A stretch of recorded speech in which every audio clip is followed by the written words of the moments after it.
বান্দা তুই যদি ফজরের নামাজ না পড়স আমি কিচ্ছু বলবো না।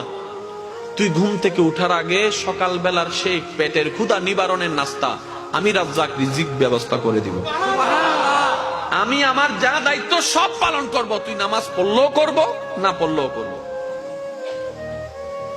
আমি দিলেই তোর খাওয়া, আমি দিলেই খাবারটা রান্না হয়, আমি দিলেই খাবারটা হাতে উঠে, আমি শক্তি দিলেই তো মুখে যায়, আমি ডুব গিলার ক্ষমতা দিলেই তো তুই ডুব গিলতে পারিস।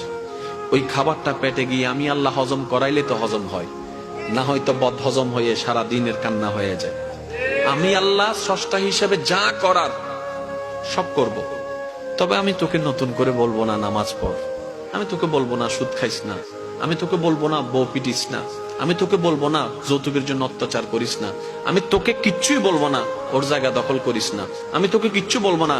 তুই যখন আমার চোখের সামনে অন্য জায়গা দখল করে তুই যখন দেওয়াল তুলবি আমি তখনও দেখে কিচ্ছু বলবো না। তুই বিয়ের আগে অবৈধ সম্পর্ক কর, আমি দেখবো, তারপর কিচ্ছু বলবো না। তবে তুই যদি বুদ্ধিমান হস, ভুল করলো তোর জন্য একটা সুযোগ দিচ্ছি। আল্লাহ কি সুযোগ? তওবা করে আস্তে করে আমার কাছে মাপসি আমার তলে আমার কাছে ফিরে চলে আয়। এতটুক সুযোগ আমি তোকে দিচ্ছি। আল্লাহ কতদিন পর্যন্ত সেই সময় বলে